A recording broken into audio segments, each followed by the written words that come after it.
Hi guys, so I'm going to explain how I DIY'd this chandelier. I bought 14 of these crystal lights that I got off of Amazon. I used 3/4 inch wood to support the crystals because they're pretty heavy.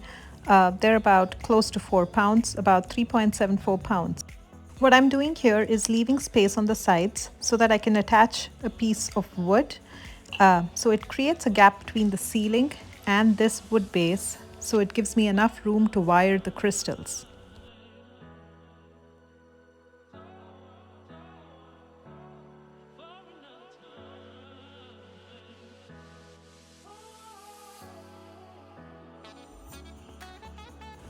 I went ahead and measured where the holes need to be drilled so I can drop in my crystal lights.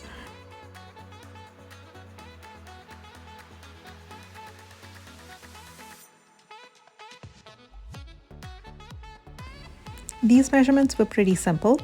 I had 14 lights. I knew the diameter of the circle I needed. All I needed to do was mark the center of 14 lights so they look symmetric.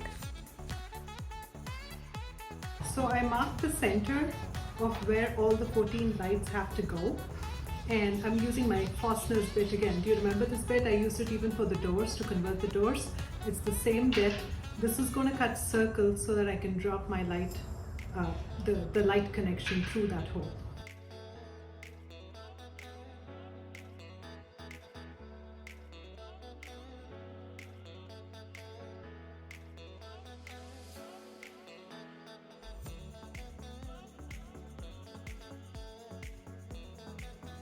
Now that all the holes are drilled, let's go do the wiring. So for the wiring, what I need are 12 gauge stranded white, black and green wires, wire cutter, plier, wire nuts or caps, scissors, and a good electric tape. So I know this side is really bad. It's got paint splashes and it's not done, but it doesn't matter. This is going toward the ceiling. The other side is what's exposed. So that's the one that I'm going to take care of, but not this side. So now that I've separated all of these wires, I'm going to drop each of these wires into the hole and then do the connections. I have used 4-watt dimmable LED lights for this because I'm connecting 14 lights together. There is a risk of a fire hazard if you go higher up in power. Okay guys, now that we've gotten all of these set up, I'm going to have to wire them. Note, I am not an electrician. I'm just doing this on my own with my knowledge. But having said that, if you're not comfortable, please go and consult someone because there is a fire hazard. Now I got stranded 12 gauge wires because my breaker is a 20 amp circuit. This is usually written in your breaker panel, and stranded wires are easier to work with than solid ones.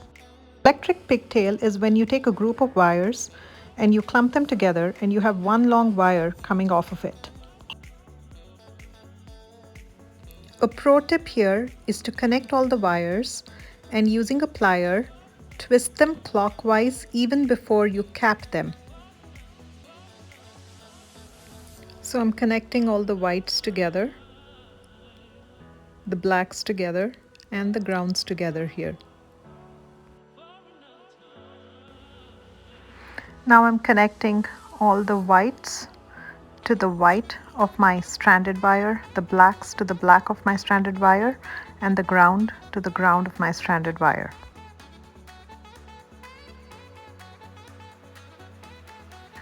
I repeated the same for the rest of the lights.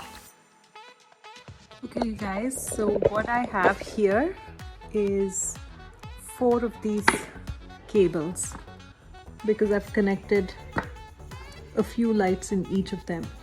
Now what I'm going to do is I'm going to connect all of them together with one so that I just have one going into the ceiling, and I'm going to seal them really well after capping them using my electric tape.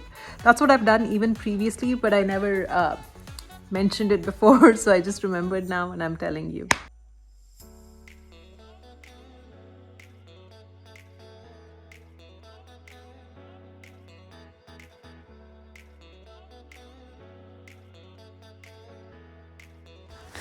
We attached two stud woods spaced 16 inches apart on the ceiling because my plywood panel is 16 inches wide.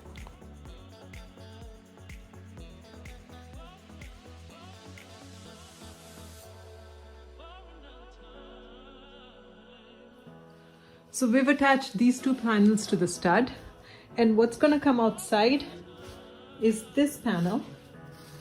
This is going to be the front face of the chandelier. I love the way this one's constructed because it's routed in, and when it's routed like this, it's a very, very strong joint.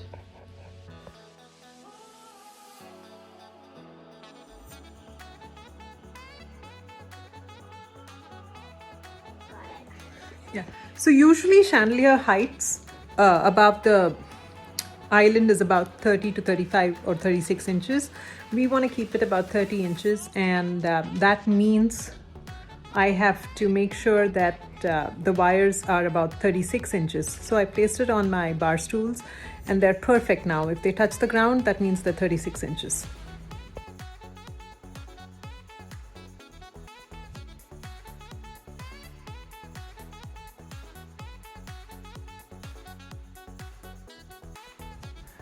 We attached the first face panel before we attached the plywood, which had all the light connections. We then connected it to the ceiling.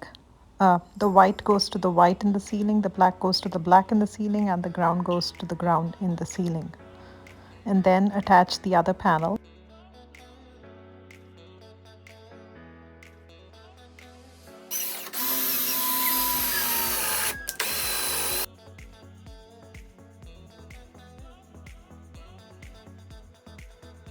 We then went ahead and used 3 thin black panels to cover most of the gaps, and we used very small screws just to hold it in place.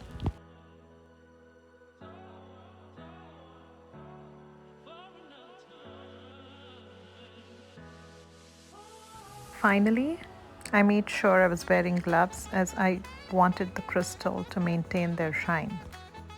I found that using this thin pointy tool helped me get the cap on way easier than me trying to tighten it using my fingers.